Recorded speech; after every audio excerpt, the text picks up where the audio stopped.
gonna leave them all in fright. Playing Magic the Gathering on a Saturday night. Summoning creatures, casting spells with all his might. Sipping on more coffee to stay awake and bright. Caffeine runs fueling his creativity inside. Got a YouTube channel where he's shining so bright. MTG Green, the show that takes flight. He's a lyrical beast, spitting fire with every bite. Rap metal flow, pounding beats to insight. No one can stop him, he's on a meteoric height. Super fast tortoise, the champion of the fight.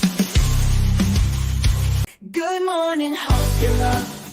Enjoy that coffee in your cup. Good morning from the shelf. Super fast tortoise does so well. Sit back, relax, time to chillax. Face the facts, morning coffee show intact. Let's enjoy the show, let's enjoy the flow. Morning coffee is the best. Shine with friends, we are blessed. Into the mood, coffee for every dude. Well, good morning, everybody. Welcome to the show. Good morning. Good morning. Whoa. Yeah. Look at all of you guys right here chilling, being awesome, being amazing. Hillbilly got his memberships open. Whoop. Sure do. Got my first member. Right on. Congratulations. Yeah. Thank you. We got Moon Full here. Right there. Yay. What's up? Yeah. Yeah. Nothing much. Got my arena done today. Woo. Nice. And we got KJ Cowboy Dad. What's up? Hey, how you doing? Doing pretty good. Good morning, everybody. Good morning. Did you almost say KJ 520? 5'2". I thought he was gonna. I thought he was trying to compare me to Boogie. Giving me numbers after it. No, it's a joke. Oh boy, that guy. Like you're the second person I ever heard with the initials KJ, right? The first person is KJ 5'2", who used to be like a Christian rapper back in the day. Oh. In fact, there's a song called "Dear Slim" that you've probably heard about that Eminem wrote a song responding to. Oh, Yeah. interesting. Yep. So, interesting in fact. There's King Shaker. This cane shaker. Good morning, Cane Shaker. Ooh, look. Cane shaker. What's up, morning coffee? Well, Bloomburrow is awesome because I said so. Anybody want to argue, then my cane may want to converse with you. Oh. Backwoods. Collector. What's up? Mrs. Hillbilly. Whoa. D. Lawson. Whoa. What's up, everybody? Yeah. That's right. Say hello to everybody. Hello. Now say it the creepiest way you can. Hello. All right. You want to say that's what I usually say on the bus. That's funny. What's up? So today's a good day, an awesome day, a regular day. It's a Sunday. Hope you got your Sunday coffee. Hope you got your Sunday pants on. Hope you got your Sunday everything going. Be lazy. You deserve it. Coffee's hot.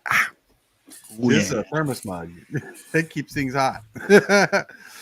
I need to get me a thermos mug instead of drinking out of these regular coffee cups because my coffee keeps getting cold on me. I like my hot coffee. Well, yeah, like if you get a thermos mug, you can put stickers on it. It'd be cool. Yep. Be cool. That's right. I got this little thing that hooks into my my USB, and it's a little coffee cup warmer, kind of like it's a little hot plate for the coffee cup. It doesn't get too hot, but it keeps your coffee cup warm. I had one of those when I drove a semi truck clear across the United States. See, my wife wants to get this thing for Christmas called an Ember mug. It's like a coffee plate warmer, but it's actually connected to the cup. Interesting. Yeah. And so, because she can't stand cooled down coffee, where I can drink coffee hot or cold and medium, whatever. She's like, I have to have a fresh piping hot. And All day. yeah, she likes the blisters in the mouth from hot coffee kind of thing. I'm joking, but she likes it hot. Some like it hot. That's what they say. Yeah, that's what they say. Words on fire, you might as well swim. I But like she's that not song though. right. But she's also one of those people who like iced coffees too. So she likes Yeah. the both of extreme differences.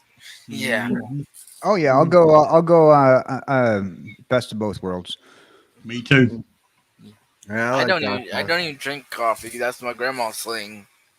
like we got a drink mixer like for adult beverages. Wow. We never use it for adult beverages. We only make it to make iced coffee. Cool.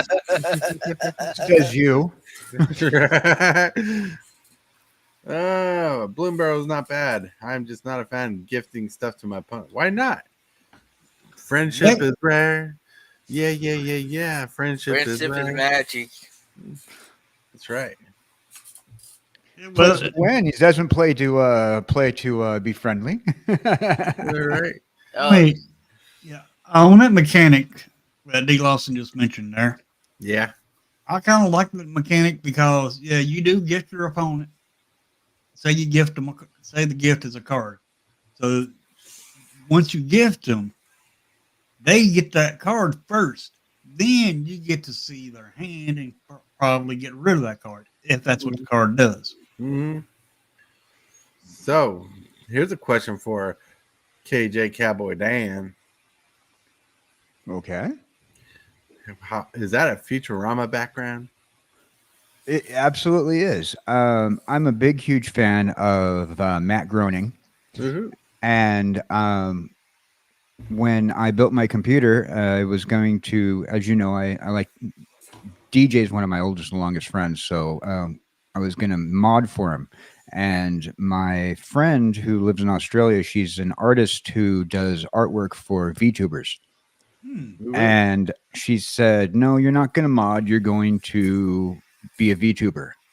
And so she made me my Futurama backgrounds, all my overlays, my my PNG model, and here you go. Now you see my inked blot face. He's just a little head in a jar. yep. Cool. Yeah, it's pretty cool. Pretty soon he's gonna be using his tongue to scratch records. Right. that episode is one of my favorite episodes to Beastie Boys and the Robot Devil. Right. Oh That's yeah, one of the great best episode. episodes in my opinion. Oh yeah. Futurama is full of good episodes. In fact, the season finale for the original, because I know they're bringing back the show again, I believe. Yeah. That the season finale for the original was very fitting and perfect for the series. Yeah, it was good. Cool. Yeah. Yeah, Miss Hillbilly like that Futurama background. They're also bringing She back like that Futurama background. what was that show? King of the King of Hill. the Hill. Yeah, I'm looking Yeah. forward to that.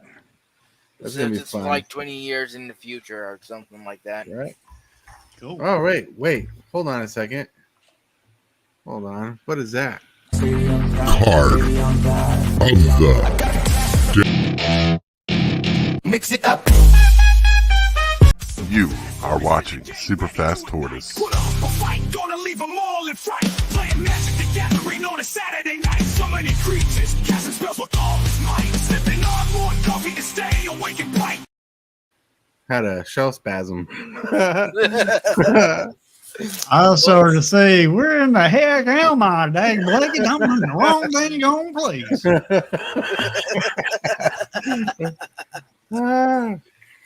Great new theme song. Great new theme song. Thank you. Great new theme song. Movers and Shaker. Movers and shakers. That's right. I have a lot of clips here. But no, so we're rolling into the more portion part of the show where we get to the fun stuff and the segments, But I want to feel relaxed, and calm. Like my energy levels, like on par. I had a trouble sleeping last night. I kept waking up because of my cat, and like I don't know if you have a cat, but it's all comfortable and cozy until you have something leaning right against it that you can't move. That's a thing.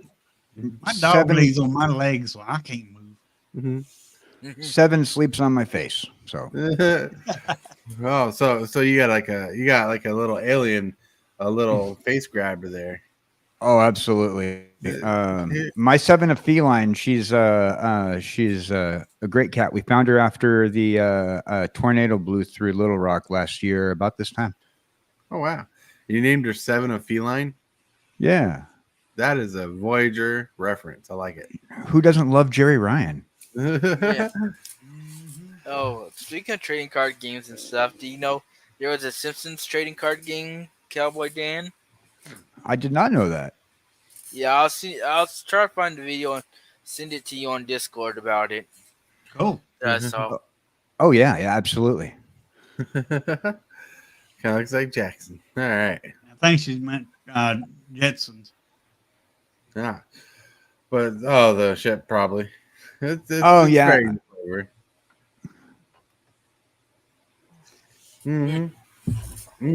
Gotta love it. Gotta have Sorry. it. No, you're Sorry, I good. was drinking my coffee. What? How dare you drink coffee on a show about drinking coffee and conversing?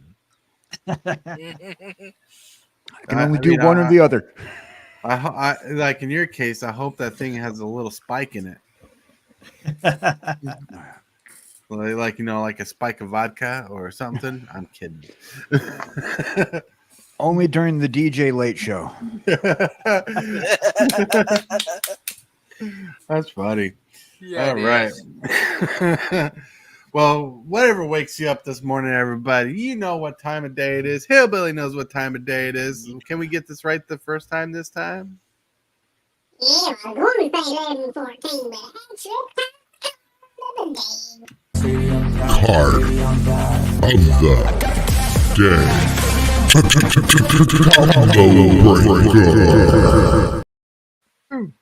Ooh.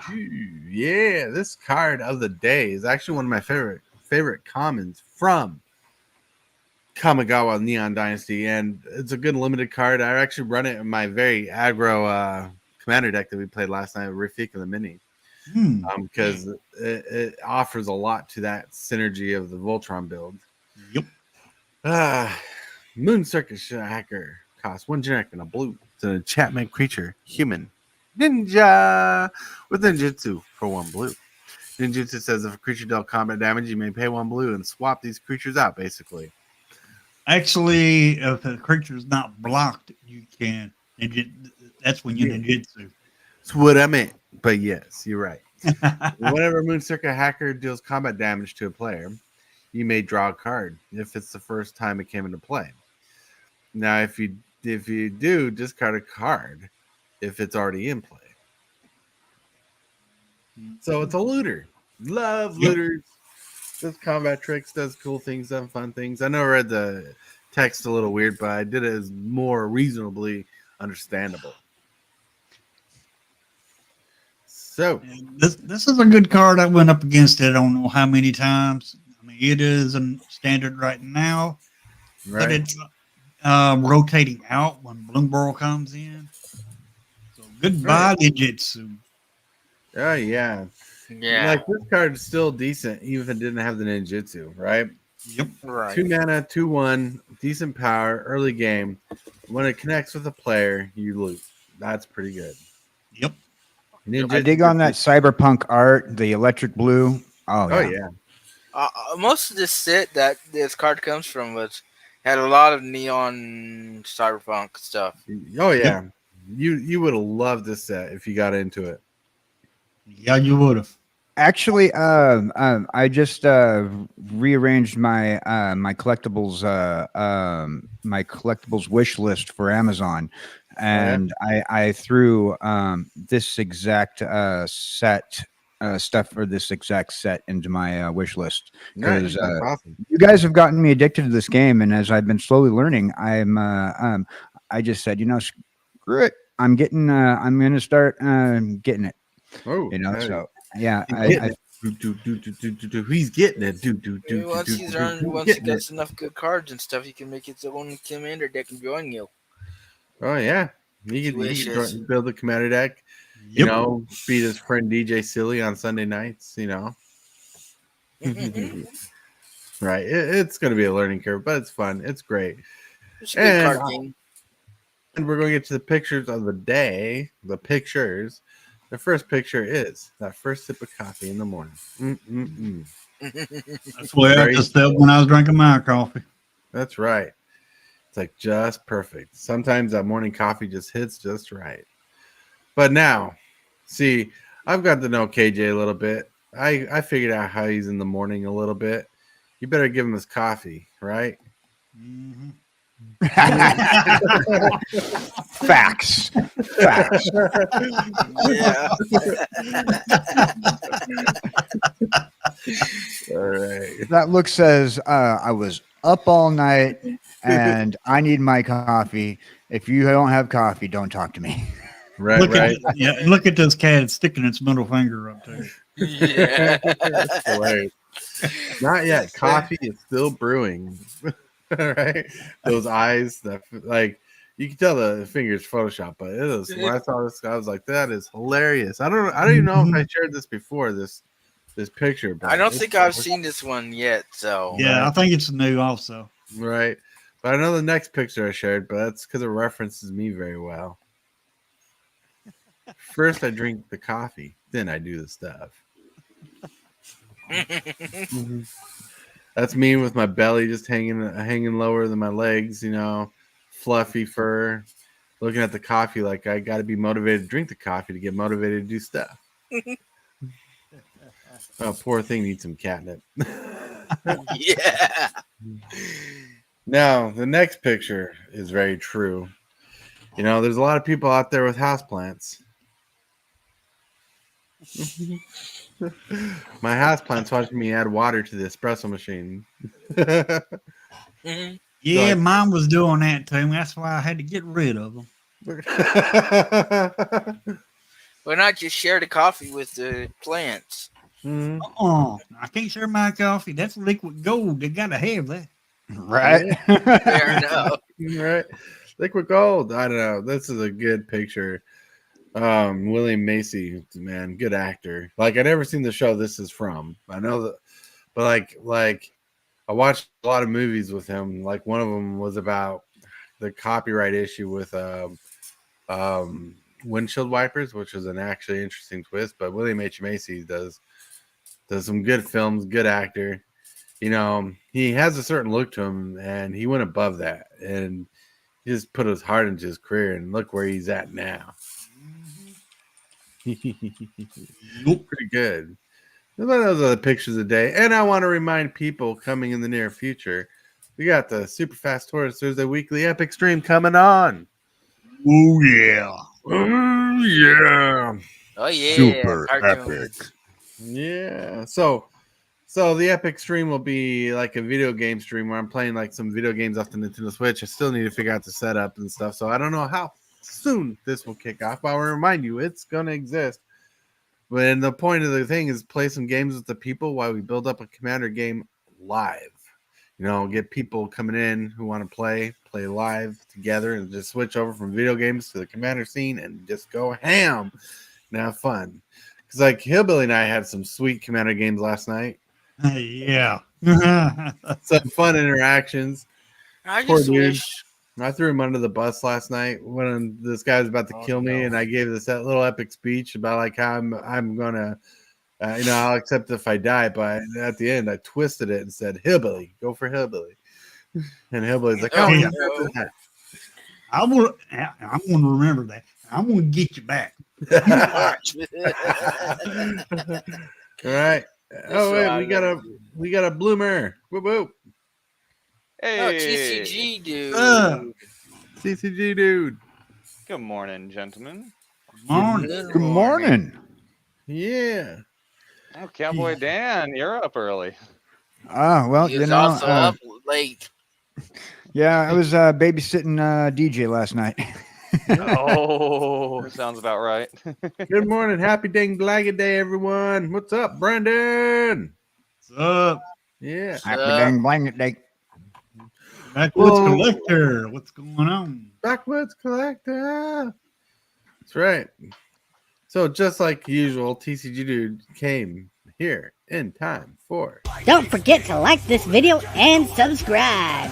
Moves, the strategies, and the flares. Superfast daughters. He's running the show. The crowd goes wild wherever he goes. Da, da, da, da, da. You know, one day I'm going to have an album of my own music and I'll play it on the radio and the CD player. I'll burn it. Radio on the CD player. So, I have a CD player. I got Linkin Park CDs, remember? Yeah, I know. I didn't buy those CDs just to look at. I saw those. I saw those, and two of them were still in the plastic wrap and everything. They were shrink wrap still. Oh yeah, I got them for Father's Day this year actually, that's what's Nice. up. and there were package deals like $40 for all three. And I was looking at the wife, says, "This is what I want for Father's Day," and she's like, "I'm like sweet," because I never owned their albums before. You know, I come from a generation where our music came off the internet in certain ways. I don't want to explain that. Never heard of Napster in my life. Nope, neither have I heard of LimeWire. But I decided to actually support the band, and Yeah. God rest in peace, Chester Bennington. But like, I want to support the band and buy their albums and actually listen to the albums as a whole, because I never got to listen to the albums as a whole before. In fact, until I got these CDs, I never heard every song they ever had that on those albums, Nice. except Minutes to Midnights, dude. I had that album when I was younger, and I listened to the crap out of that. But Yeah, thank I you. recently bought a CD actually. What? Tech Nine released a collab CD, Class of Strange Music, Cosm, and it was, let's see here, I think $18 for the pre-order, and it came with a signed booklet, like hand autograph from Tech, and an XL size T-shirt. But the Oh, that's pretty shipping was cool. like $16, so it was like almost Jeez. $40 for the Mm. T-shirt and the CD. And the CD, That's actually not a bad deal for a T-shirt and a CD, like right, band- and an band thing. autograph. Yeah. Yeah. So I was pretty happy about that. The CD's a little mid, but I just probably gotta let it grow on me. Right. Well, sometimes you gotta get used to something a little different. Like when I can't think of the rapper Linkin Park. His name. Don't ask me questions this early in the morning. Chester Bennington. Well, the rapper, I can't think of his name, and I know his name. I know his name, but the rapper from Linkin Park did a collab with different artists on an album called I just had the name in my head. Dang nabbit. Come on, chat. Give us chat's the smart people over here. Ask chat. They're the smart ones. Well, he did an album. The name just hit my head and flew out. But like this has a song. The song goes, "Where'd you go? I miss you so. It's been forever since you've been gone." Whatever, and it's 99% luck, something percent skill, whatever. I can't remember. Brain. I know Me and Sheen Shop collaborated with them, and a couple other artists collaborated with them, and it was a cool album. It was one of my favorite albums too. It took me a bit to get used to it because I've never been a hardcore fan of rap, and it was more of a rap album. But there's some good songs on there. Oh, what's chat saying? Did they come up with the answer? Is it? Nope. Yeah. I looked it up, and are you talking about Chester Bennington? Not Chester Bennington, the Mike rapper. Shinoda? Mike Shinoda. Mike Shinoda did an album, and look at this. He did another album later on. All right, Shinoda. We derailed. Yeah, we have. That happens sometimes. TCG. The coffee hasn't kicked in yet. Yeah, the Right, coffee I'm really about to hasn't. start sipping mine. Well, I remember my last CD that I purchased. They released a box set of old Fat Boy cassettes that I had when I was a kid, and I had to get this box set of CDs. That was the last time I bought CDs. I haven't bought a CD in like what 10, 20 years. Huh. I see D Lawson in chat there saying my first CD was Guns N' Roses. That's what's up, bro. Was Guns it N' Roses. Appetite for Destruction, or was it one of the Use Your Illusions, or God forbid Spaghetti Incident? Spaghetti album. Oh yeah. I think my first CD that I recall getting was Green Day Dookie. Dookie, that was a good one. That was That was a good one. That was a real good one from them. My first CD is one I found in a used car that I bought. That doesn't Man. count. Well, the Dang, first flag it. I had a musical album that came with a motor vehicle that I got. It was Creedence Clearwater Revival. It was a 1967 Chevrolet stepside pickup, and it was an 8-track that was stuck in the 8-track player. Couldn't get it out. Fort Minor. That's what it was called. Oh, I thought you were froze.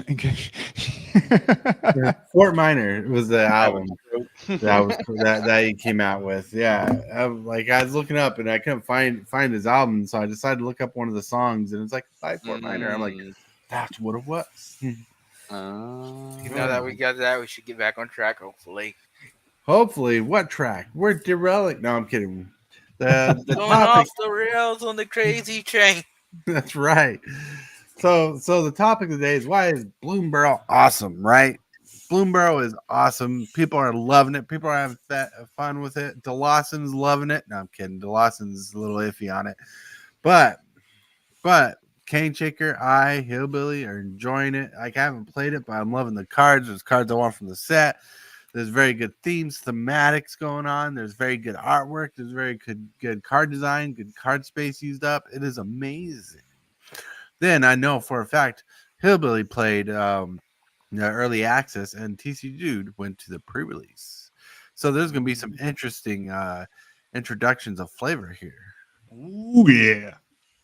So who would like to talk about their story first, Hillbilly or TCG Dude? I'm gonna let TCG do go first.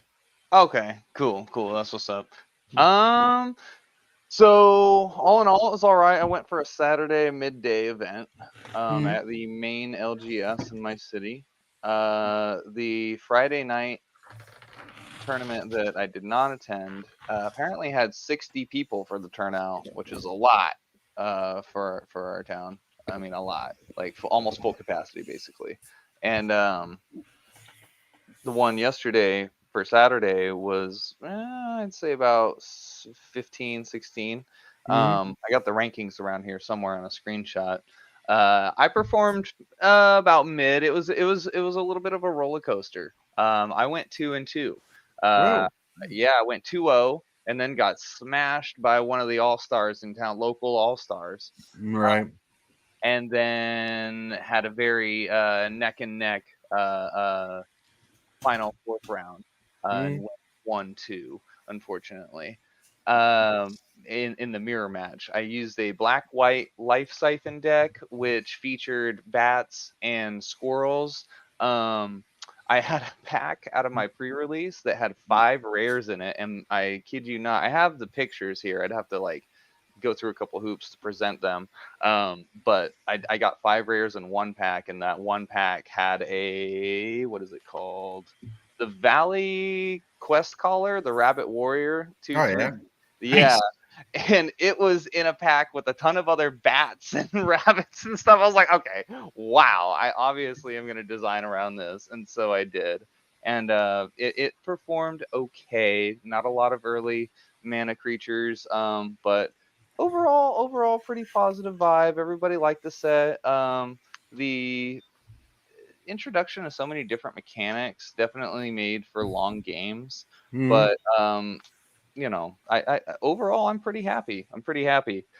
It was a good experience. It was sad that it was $35 out the door for the pre-release instead of the typical 30, but with the recent price hike, that's just what it is. Lastly, I know I've tangented a lot, but I'll just cap it off by saying this because it's an important point that I talked with my old lady about.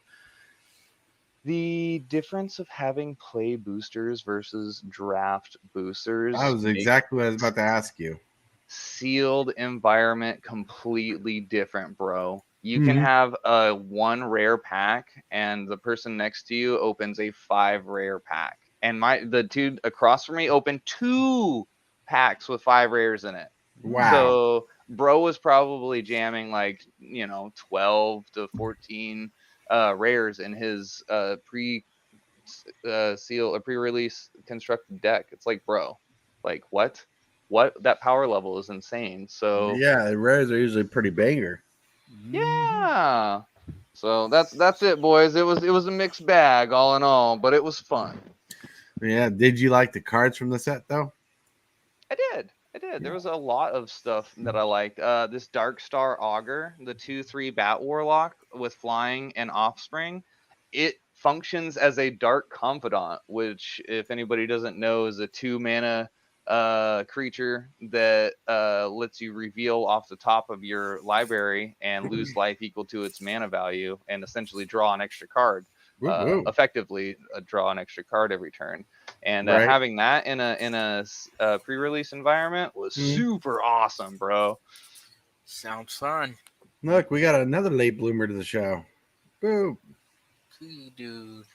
He's working on it. Hey, there he is. You're tardy. Oh, there you are. Go to the principal's I office. didn't think I'd. You did Well, what? I didn't think I'd make it today. I had company, but they left. Oh, They left. okay. So I got time to visit you guys. Yay! My All right. experience, So I know my I missed all experience, the. Yeah, let's get back to HILLBILLY really quick. HILLBILLY. my, Okay. my experience with Bloomburrow was early access on Arena, and I found the stronger, the stronger decks and the weaker decks. And squirrels are like probably 3. Yeah. I think frogs might be just a tad bit better than the squirrels. Then bats. But the best deck that I found in Bloomburrow is actually from Outlaws of Thunder Junction in Bloomburrow is the lizards. The lizards. I mean, you play the lizards, they can ping your opponent for every time you play a lizard. And they're all outlaws because they're all rogues and mercenaries, and they got all the types of outlaws that are in Outlaws of Thunder Junction. So they synergize perfect with Outlaws of Thunder Junction, which that's going to be probably, I would say that's probably going to be your meta changing a little bit. I don't think it's going to change meta much, but I do believe it's going to change the meta some. I think it's going to affect the meta just a little bit, but not enough. But you still got to control ranked number 1 on your meta decks. Right. And therefore, I don't think that lizards are going to overcome the control deck. Probably not. And, Maybe. It might. But Right. Bloomburrow was fun. The gifting mechanic was not too bad. I mean, yeah, you may give your opponent a card, but they draw that card, and on certain cards that with the gift mechanic, you get to look at their hand. So you gift them a card, then you get to look at their hand, and if that's a bad card for you and a good card for them to have, if that card is let you look at their hand, then you'll be able to get rid of that card, and you get information about what they got. But therefore, that's why I like the gifting mechanic. I mean, yeah, it can have its upsides or downsides, but it's Magic, and that's in the game actually. Yeah, There's upsides to the game and downsides to the game. It's high risk, high reward, low risk, low reward stuff for sure. Exactly. I think the gift mechanic was made mainly for Commander, even though it's a standard set. But politicking and stuff. Yep. Yeah. Exactly. But I can't wait to see the more integration of Bloomburrow and Standard, and hopefully there'll be some breath in there before Duskmorn comes out. Yeah, I know. I mean, it's going to be rough because it's like we just get Bloomburrow, Oh yeah. and then as soon as we get Bloomburrow, boom, Dustmourn's out. I'm like, really? All right, yeah, but it sounds fun. Thank you guys for your opinions; those are valuable and awesome to know. And I really appreciate the truth about the play booster filling and limited. That's the question I had. Well, I'm glad I was able to answer your question. And as much as, dude, this is kind of crazy, I actually got something that just came up, so I kind of got a bail. So I'm happy I was able to drop it real quick. All right, Hope you all have a good day. I will see you on the Discords later, I'm sure. Adios. Okay. all right, adios. See, Bye. Hey, Right. Have a good Good day. you dude. Yes. Good you dude. Good You to haven't met do. KJ Cowboy Dan yet. No, haven't met him yet. How'd you do, sir? Good. How are you doing, sir? Oh, pretty KJ good. Cat- Pretty good. Pretty good. I like your mem, whatever it's called. It's cool. Oh yeah, my VTuber. Yes, Yeah, that is awesome. Wish I had that talent. I was blessed with a great artist that she's her goal in life is to make everybody that doesn't have a camera a VTuber. Oh, wow, Yeah. that is pretty cool, man. Backwoods Collector, almost exactly a month from today is Dustmorn. And Miss Hillbilly says they're pushing the sets too soon. Why don't you be my neighbor? But to be my neighbor. So anyway, I have a thought about Bloomburrow. yes. And I've been thinking about this. A lot of people have been comparing the artwork to The Secret of Nim. Uh-huh. I actually had been comparing it to a graphic novel series called The Mouse Guard, and the lore and storyline behind I've been looking into for Bloomburrow is very similar to the lore and storyline of the Mouse Guard graphic novel series. That's interesting. There could be a tie to that. Yeah, I heard somebody say something about Redwall. Yeah, Redwall. It's part of the same storyline. In the long run, the Redwall series, it's a pretty good series to read for graphic novels. And if you do get into that, get into the Mouse Guard. Also, great series along the same lore and storyline as well. And it has that feel that the lore and storyline for Bloomburrow has. Right. Right. There's different ways to look at this set, and it looks like it's from a little bit of this and a little bit of that, like Redwall, like we were saying, and also Secret of the Nim. I mean, to me, it seems like it's a little bit of both. Right. But it's still a very fun set. That it is. Right. Here's some of the artworks of some cards on the screen that are coming out. Now, this little fancy animations are showing the different seasons the artwork comes in on Three Tree City. But here's some of the artwork, some of the old school picture drawn artwork, the anime artwork, the full art artwork. I think it's really cool what they're doing there. That old illustration artwork, though, with the mouse right there on the second one, that's exactly like the Mouse Guard and Redwall series artwork. Nice. So it's exactly like it. Probably a lot of inspiration from that kind of stuff, for sure. And maybe that's one of the main things they had to look at for it. Now let's look at some of the product coming out, because lately I've been interested in looking at some of the product. You got play boosters coming out, like box and play booster. Play boosters are fun. You got collector boosters. Collector boosters are fun. And you got commander decks, which, I want raccoons. Yes, I don't know. Wow, that's pretty cool. So these are all the new ones coming out, or they're out?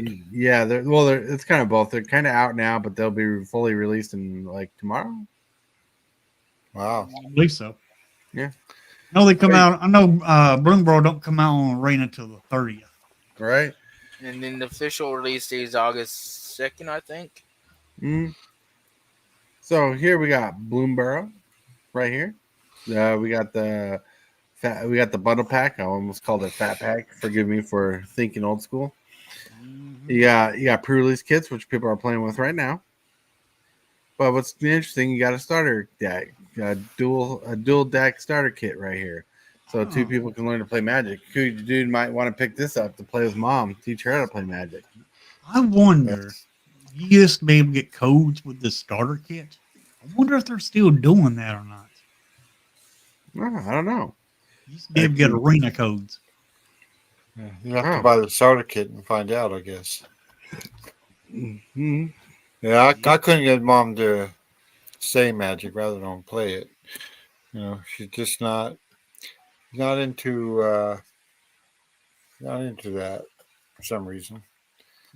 But these are pretty. So Bloomburrow is so you can buy that and you can play it with Commander and Standard.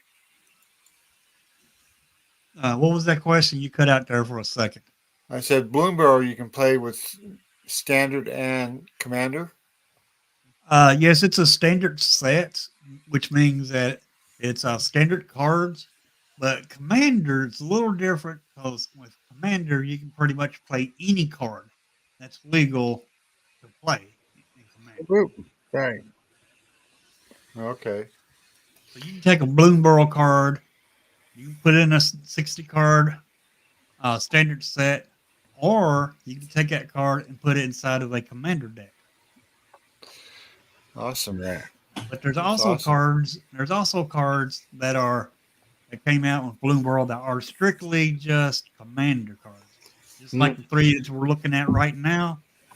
We cannot play these three cards, and well, one of them we can, I think, but the other two we can't. One in the middle we can play it in. It's a standard card, but the other two are strictly Commander.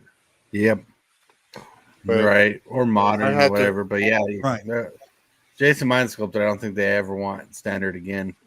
But they wouldn't fit into any of my decks, would they? Blue, no. Sword of Fire and Ice, yes. And there's going to be other cards that look like this, but these cards you can only get from the Commander decks. Woodland World Awaits. World Away. Well, so yeah, now it's like the rest of the product line there. Sorry, your Adventure. That's stickers.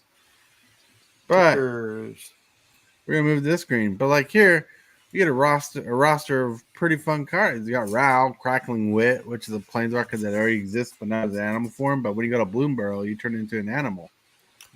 An animal. He actually plays a good role in the story mode, the storyline of Bloomburrow.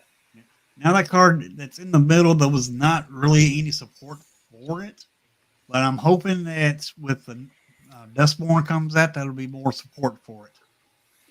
Right. Wow. Yeah. Look at that one. Wow. Yeah, like set's gonna be fun, full of flavor. I'm just kind of scrolling through the cards a little as we talk because I want people to kind of get a view, a quick snippet of the cards. Because I think this set is very flavorful and fun. Oh, it is. It is fun. Just like that one. Stop. Go back up for a second. Right there. That Vine Clasher right there in the middle. All right. You pay 1 mana for it.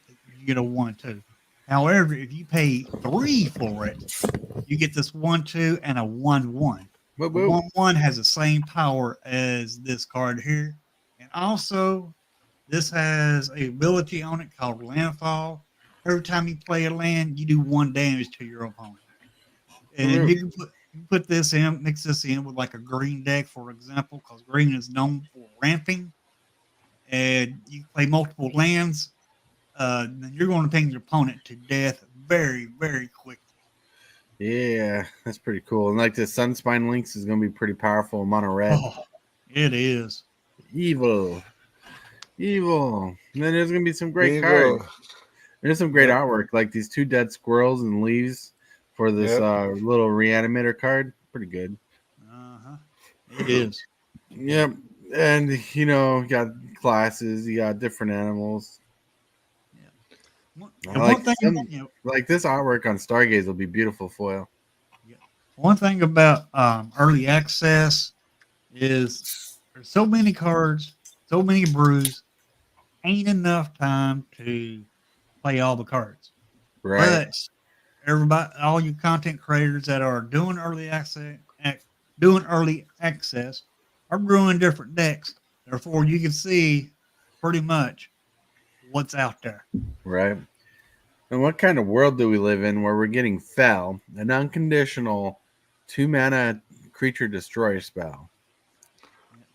That's has had that, so it's more like a white ability card to me than. Fell? But yeah, kinda. I mean, I know black's known for cards like this, but white is also known for cards like this. There's white cards Well, if that will do the if same you look thing. over all the way to the white part, you'll see white's version of it. It costs 2 mana, destroy target creature's power, toughness 4 or greater. That's what white gets most of the time. Correct. Right. But they are But- kind of similar.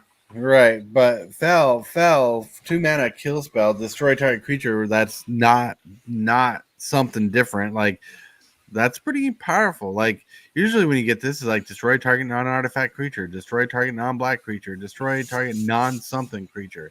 This is just straight up destroy target creature. It's kind of ruthless. There is a setback on this, and that is it's a sorcery instead of an instant. I mean, look at that white card. It's an instant, does pretty much the same thing, but this card, it's a sorcery, which would be better if it was an instant. It would be better than instant, but I think this is perfectly balanced. Sorcery, two casting. I think this is actually a little powerful. I think this is a little bit of power creeper scene, and the artwork looks fun too. Yep. I like the artwork. Just recently, last night, I had the privilege of watching somebody do a cracking of a 20-year-old set from the, I think it was the 8th series, and the white borders. And the artwork for this set actually is very reminiscent of that set. Kind of is. It's very reminiscent of that hand-painted art that they had in the 8th series. Yeah, there's some hand painted art looking stuff, and there's some stuff that looks more CG-ish, as you can tell. I think you're dead on. It reminisces like old style Magic, like 8th edition, 9th edition, so on and so forth. Yeah, I remember playing 8th edition. Pepperidge Farm remembers too. Those white borders, though, you got to appreciate how crisp those cards looked with those white borders. Yeah, but you'll never get a white border foil. Did you know that? Like all the foils in the white border sets are black bordered. I was actually educated on that last night. Nice. Yeah. Yeah. Well, that's cool. You're finding yourself in the cool kid seat. The cool kid seat. Y'all been educating me on this game. I'm telling you, y'all been giving me a great education. Yeah. Oh yeah. One thing about this set here, it is very fun. Yeah, there's some fun stuff. Oh man, when are we going to get to the multicolored section? Section. Here we go. I have a silly question though. What's so silly? What determines the mana? I mean, I know WhatsApp determines it. Just decide that this card's more better than the other card, and they just assign randomly. There's an answer to that, and that's each color has a thesis of belief, a system where it relates to. Like green is about mana ramp, it's about growth, it's about natural decay. So you'll get cards that search your library for land cards to put in the battlefield in green, and you'll get more cards that say destroy target artifact on them in green, because the earth will destroy metal and other things like that as it naturally decays. But like black is known for black magic, dark magic, hatred magic, and winning at all costs. So you'll see kill spells, destroy target creature straight up in black. You'll see cards that draw you a decent amount of cards if you pay the life. It'll reanimate creatures from the graveyard to bring back more of an army that's been played before, because you're so greedy that you want to bring back that stuff. Red is about chaos and emotion, the feeling of urgency and emergency. Red will attack fast, even if it's weaker. It will burn as fast as it can, burn its resources, and react in rage. White is more protective, more guardianship. Like white is about having the soldiers out, the little white weenies out there. It's about community, and it's about preserving life. Blue is about manipulating magic, controlling magic. Blue is about controlling magic, stopping magic, like counter spells. It's about gaining control of creatures to do your will. It's corrupt, but it's also powerful.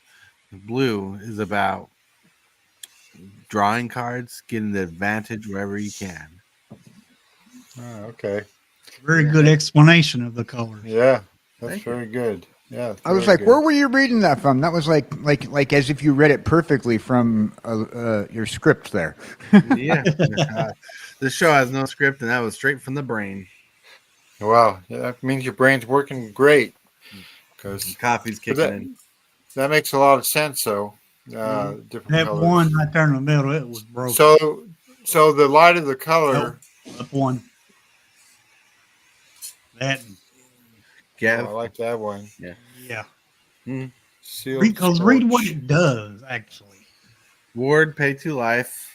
Other creatures you control enter the battlefield with additional +1 counter on them for each opponent who lost life this turn, which is pretty neat. Whenever you cast a religious spell, get a skill does 1 damage to each opponent. It's pretty good to target opponent.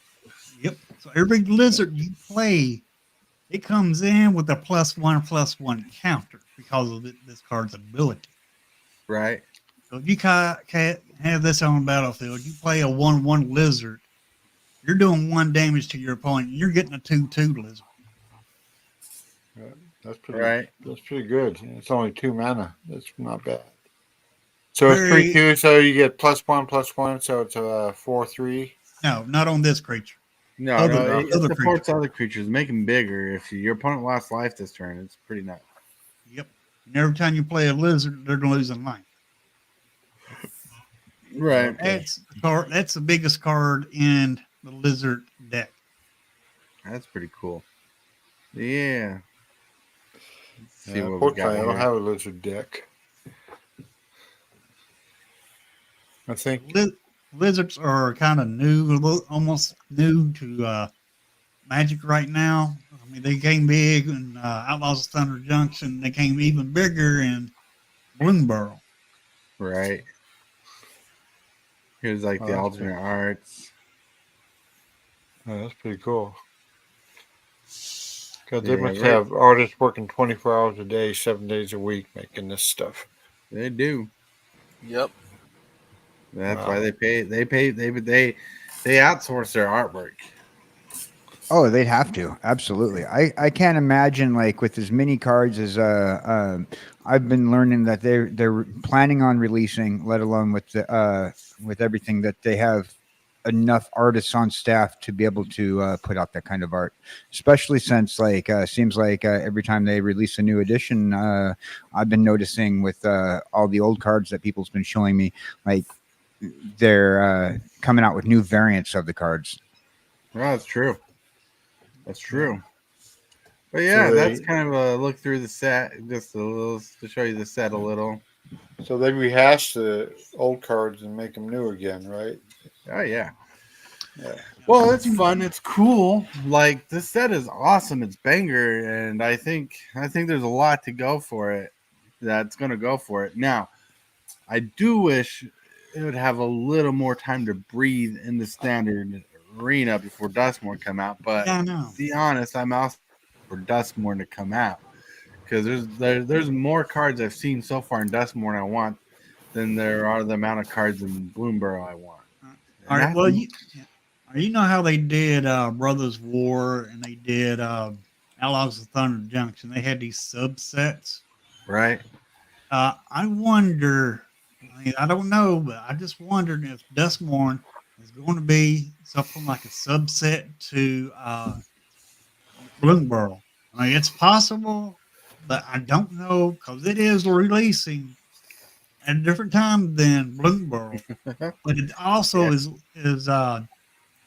releasing pretty pretty quick after Bloomburrow.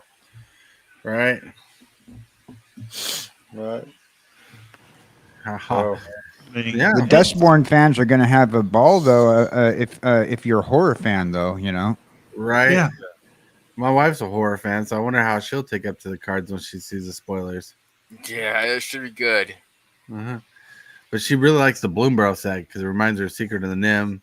She's probably never heard of the Redwall Redwall or series, Mouse Guard. Mouse Guard, yeah. I've never Definitely heard got of to pick those up for her. Yeah. Yep. There was a comment that Backwoods Collector made. He said they're basically making universes beyond sets without actually having to acquire IP rights. And that's just his opinion on that. Right. What is everybody's thought on that? Well, okay, I'll go with this. Say you live in a perfect world, Hillbilly, right? Say everything's been created, but you have to create something different. But everything's already been created, right? Yep. The only thing you can do is put a twist on your idea of it. Yep. Right? So if you want to write a story about animals and every story about animals has ever been written, you just got to find a way to make it your own. That's what I feel about it. Okay. That's how I feel about it. That's that. Yep. Yeah, absolutely. I do. I had this similar conversation regarding a certain comic book franchise that's been overdone in cinema as of recently, and my thought process is there are original ideas. It's just the production companies don't want to put money out for something that's not a cookie cutter. Right. Well, that's very true when it comes to certain things. Like this, there's a reason why Kevin Smith's Superman was never made. Okay. Kevin If you Smith. guys know anything about that, Nicolas Cage would have made an awesome Superman, though. right? Fighting a giant ice crab, polar bear, and stuff like that. Interesting. Yeah. Like, Interesting. but like, Have you read that line that he based that off of, though? No. Oh, that's a great line. The storyline is incredible, and while the costume that they gave that they were going to have him in was more towards the traditional costume, Right. the storyline he actually had a blue and white Superman costume in that comic line. It was a pretty good comic line. Oh yeah, that's pretty cool. Like, but I know for a fact that there's been a lot of interesting ideas, and like look at Superman Returns, the one with Cyclops. That was a star-studded movie with a bad script. That's why people are afraid to go away from cookie cutter. Like I said, he made a good Superman, but a horrible Clark Kent. Right. And, you know, poor guy left the X-Men universe just to do that, which was my idea. A bad decision. Yep. Yep. Yeah. Well, I don't know. I mean, I don't know much about the franchise. I know they got a lot of movies out on all the franchises. I saw a meme earlier today when I was going through Facebook. You know, the Deadpool Wolverine movie's coming out. It came out Thursday. It came out on Thursday. Right? I saw a meme. It says there's like 17 Superman, 9 Batmans, and 1 Wolverine. Hugh Jackman is Wolverine. And the picture showed different castings of the characters from movies. Well, wasn't it just one character that played the Wolverine? Yeah, One only guy. one character played Wolverine. Yeah. So You know who my favorite Wolverine is actually they brought him back for X-Men 97, and he voiced Wolverine in the 1990s animated X-Men the animated series, and they brought him back as the same actor, and he's my favorite Wolverine of all times. I remember the show, the cartoon show. You know, kind of quirky for an adult. Outside of comic book lore, though, that's my favorite Wolverine. Oh no, like I wish they would they did like that show did a lot for Wolverine back in the day. They made him pop. Yeah, they did. You know, and I have to watch 97 still, but that. Oh, you need to. You need to. I need to watch. You need to. Yeah. I don't know. I don't know. I watched one or two of the movies, and then they put out a third one. They keep on changing. If they keep the character the same character, like they just keep Batman the same Batman, and they keep Spider Man the same Spider Man. It might be different because because each actor puts its own personality into the character. Right. He is a Broadway star, so he's very agile and Well, that's why limber. they didn't want to hire him. That's why they didn't want to hire him, is because he was a Broadway.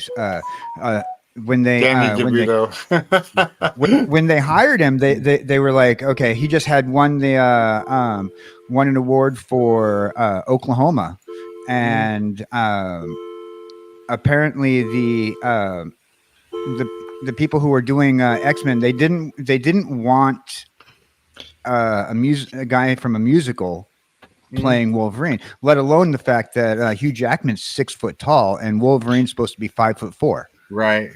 Yeah. So, but it was interesting. I mean, I don't know. I haven't seen all the movies, so I really can't. I really don't have a big voice in it. I've seen some of the older ones from the early 2000s. Well, the one thing I like the most about the Fox franchise of X-Men and Marvel is they worked hard to get the casting right on for a lot of characters. I mean, when they got Frazier to do Beast, I was just it was perfect casting. Right. Wolverine, you didn't expect a tall guy to be a good Wolverine, but Wolverine for over 20 years now. Yep, and I like him as a Wolverine because he brings his personality into it. It brings Wolverine to life, and which I like Wolverine. I mean, the way Hugh Jackman plays him and everything, I mean, he's spot on.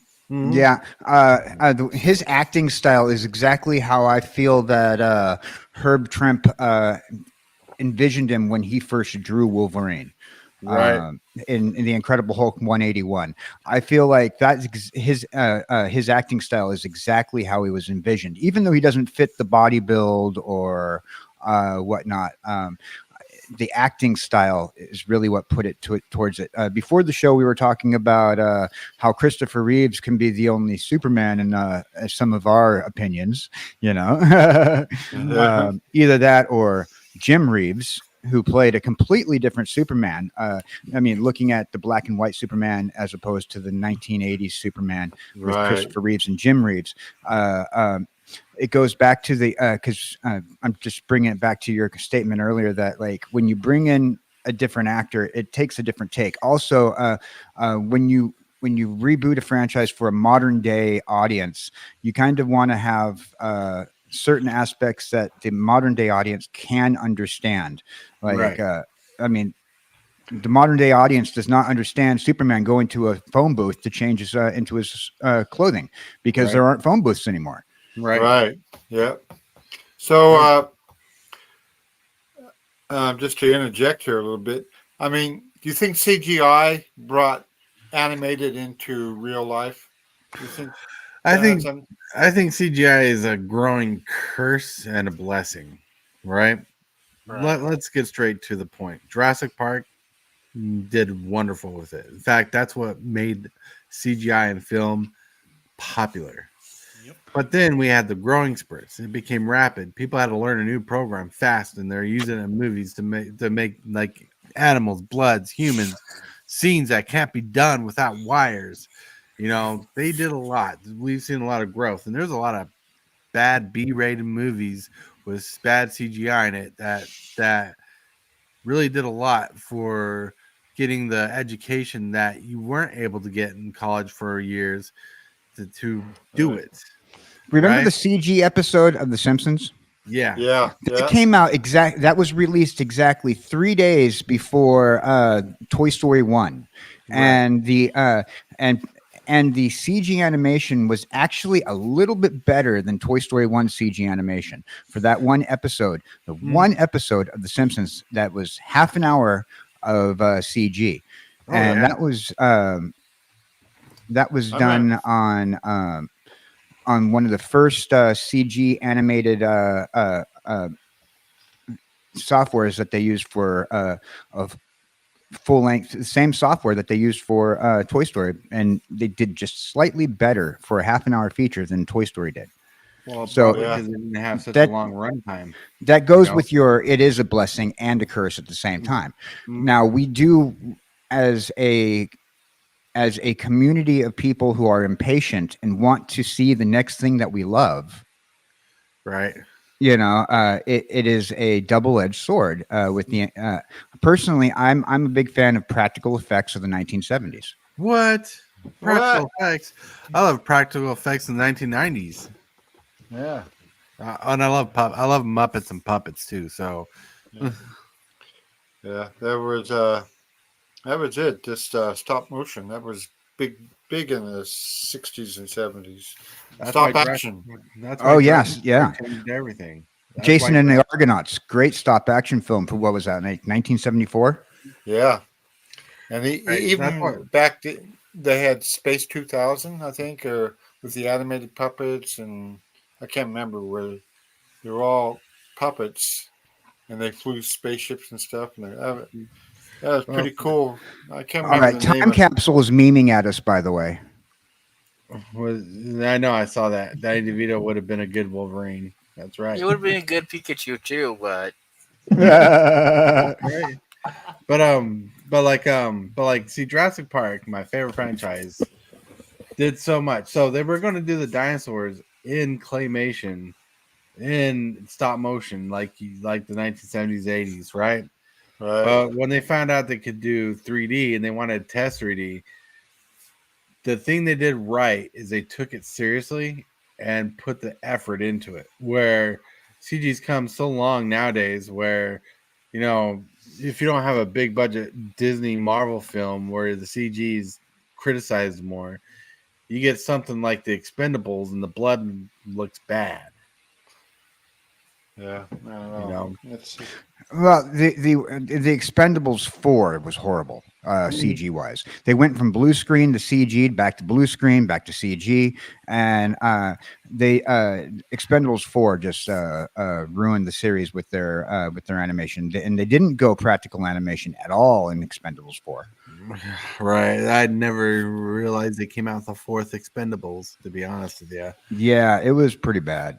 but like the first film, I remember seeing in theaters. And I remember seeing the blood effects, and that took me out of the movie. Like there's certain times when you're watching a movie and something happens, and it takes you out of the moment because there's like a connection you have with a movie, like when the acting is good. Because Expendables has a lot of good actors and nostalgia going in it, even though their acting is like sometimes just trash. But you love it because it was them in the 80s or 90s, and especially in the Expendables. So you're just enjoying it. But then the blood effect comes out and pulls you out of the movie. I mean, that's how they treat a film. That's really different. Like you remember the 3 hour long Transformers movie came out. No. I can't. I used to be able to say it was the last film that came out. It was the last Was that one. the one with the 3 hours. Bumblebee? Was that the Bumblebee one with the? No. No. Bumblebee was a good film. That was good. That was the only good of the live action movies, in my opinion, because they went back to the classic Bumblebee. Right, they went to the classic frame. That was awesome. But so the last film they did with I don't remember which Transformers movie it was. The last one was Beast Wars. They did the Beast Wars movie. The Rise of the Beast, which was actually a decent film. Yeah. No, this one had like almost a 30-second beer commercial in it. Truck hauling beer got hit by something, and there's beer on the road, and there's a whole little scene where the camera pans across the beer on the road, and it's like 15 seconds. But anyways, that movie was done so bad, and by the halfway mark in the movie, I was pulled out of the movie and realized, and my brain's like, "You're in the theater sitting here still," Bad CG, bad films will do that to you. You'll get immersed for a bit, then they'll just pull you out of it and realize your consciousness will be like, I'm still here. What am I doing here? It's just ridiculous. Yeah, I don't know. It's just so much out there, and I just, if I get a chance to watch it, I'll watch it, but, I like the first Superman movie. That's pretty cool. I mean, considering what they had to work with, that's pretty good. Batman goes back for I used to like watching the TV series. But it was kind of corny, but Batman goes as far back as 5-minute serials before movies, even. Yeah, I know. It goes way back. Yep. Yeah, I know.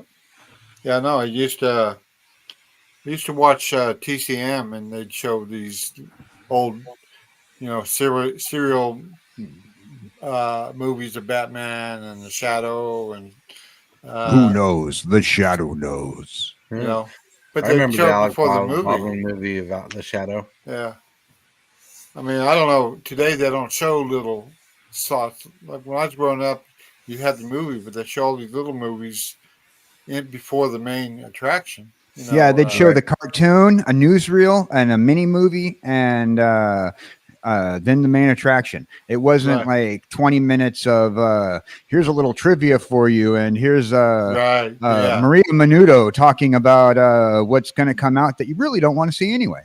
Who misses double features? Oh yeah, double feature shows at the drive-in. Right. Yep. You don't see drive-ins too often anymore. Yeah, we have one in our town.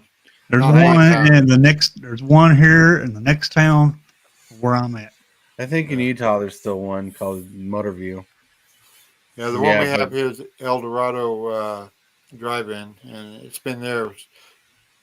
Well, I'm 66, and it's been there since I was born, so it's been there over 60 years. So I see they used to have one, but now they tore it down several years back and built a grocery store. Oh wow, that's rough. Sacrilege. Yeah. Well, what are people going to do when they watch an old movie and people are at a outdoor theater? One movie that I'm glad they put it in because it's the first time I saw Jurassic Park in a drive-in theater was the Jurassic Park Dominion. Right when the opening scene shows the T-Rex running through the at the drive-in theater, I was like, yeah. That's pretty cool. One of my most memorable drive-in theater moments was I was a birthday party of mine when I was a kid. We all went to see Hulk Hogan and No Holds Barred at the drive-in movie. Very nice. Remember that. You remember the old speakers you had to stick on the window? Yes, you had to stick it on the window. Yeah. Yeah, and it sounded really flat, and it was awful. Now you just tune into a FM station, and you get FM, same. Yeah, those days are gone. I mean, movie theaters are getting better. I mean, they're more pleasure and relaxing. When we were in Europe, I went to the movie theater, and they were plush. You got to drink a beer or wine and get served dinner while you're watching the movie in these comfortable, relaxing recliners. And I mean, for like 10 marks, you got all this, and plus you got a decent movie. Nice. So nice. And on that note, right there that you said, right there, hit that subscribe button. Become a part of the crew. Too much to take. Show is lit. MTG3, are you game? Rise, creep, rise, building a following as we gain. Spitting fire like a dragon, no one can bring us down. MTG3 in the house, we own this town. Ripping through the beats with a fury. Whoa! Look at us. We went from Bloomburrow to drive-in theaters. Oh wow! What an episode. We went from the new days to the good old days. So KG Cowboy, Superfast is my son. Oh, right on. Don't spoil the secrets. Don't spoil the secrets. Yep. Sun reveal. Sun reveal. The pattern was blue. This is one way I get to spend a lot of time with him because he lives, 2,000 miles away. So that's true. So I get to spend a lot of time with him this way. He's taught me magic. I'm getting good at it. I'm still like very novice, but he's taught me magic, and that's brings us together in our life. And I like magic. My other son played it years ago when he was in high school and college. Right. He has. Yeah. he has thousands of cards. I don't know what he's going to do with them, but Tortoise, Hillbilly, and this entire community has been giving me a crash course in Magic lately. You know, Yeah. I'm more of a collectibles dude, and so it's like what I like to call controlled hoarding. control hoarding. Yeah. Yeah. Well, good thing that it's small. Really quick, Really quick. because we're still live. We need to wrap up to the shill section. Oh, yeah. The Okay. shill section where we shill our channels and talk about how cool we are and blow up our egos. Starting with the guy with the new membership, HILLBILLY. Alrighty, guys. I do have memberships open. The first member we had on my channel was D. Lawson. Appreciate you, D. Lawson. And the memberships are pretty cheap. The lowest memberships are like 99 cents, and it goes up a little bit after that. But anyway, with different have different perks that I got to work on those perks a little bit more. But anyway, we're at 524 subs. Also, Nice. channel is still growing, which is great. Wow, And nice. this afternoon, I'm going to do another arena game, and so it'll be at 2:00 this afternoon. And then other than that, there's nothing else for today. So I'll see everybody over on my channel for some more arena gameplay at 2:00 Central Standard Time. Whoop, whoop. Woo, woo. Now, moving full.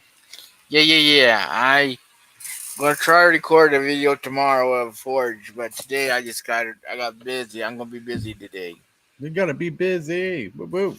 Busy. Now, KJ, well, I don't know why I about said brown cow, but KJ Brown Cow. KJ Brown Cow.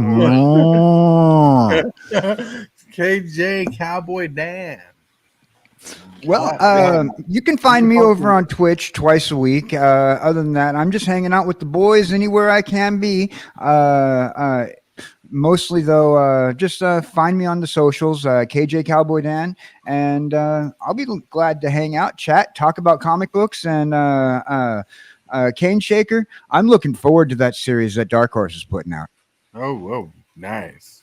All right, and if you can, share your Twitch link with me on Discord. Like, you can put it in the chat if you want to as well right now. But I want a copy of it so I can use it for command. All right, now I know you ain't chilling for a channel, but you might have a song of the day. We got Could You Dudes. Hey, everybody. Well, since I came on late, I really don't got nothing to chill. I don't even have a song of the day because I haven't thought about it. What are we going to listen to? We depend on you. I know. I can, you know. Oops, I just hit the wrong thing. I could. I can't even think of one right now. There's a lot of songs out there. Well, since we're a magical channel, you know, I guess I'd have to go with Stargazer. I said this before by Rainbow. It's a song about wizards and demons. All right. And so it's off the Rainbow album. And it's called Stargazer. You love it. It's an excellent song. I think you can stream it. You know, you can do it old fashioned like me and have a record or a cassette tape, you know. Nice. But all right. I do have I'll show later, but that's it. I'm not gonna take up too much of your time. All right. Pass it on to the master. All right. Well, let's chill out for a second. Relax. I want to get the chill section out. I'm not doing anything today. Today's Sunday. The wife is off, and I'm going to hang out with the wife after I take a nap today. But hold on. Boop. So now we got the chill section out. You can talk a little bit, converse with each other a little bit while I work on something really quick before we close out the program. Oh, Ooh, we're gonna close out the program. Wow. In a minute. Let's talk about Stargazer. I don't listen to music much. I think I've heard of Stargazer. Yeah, it's been around a long time. It's a popular If you're into rock and roll, old rock and roll from the 60s and 70s, anybody who's in that genre have heard of Richie Blackmore. He's one of the world-renowned lead guitarists. He's up there with Jimmy Page and Jeff Beck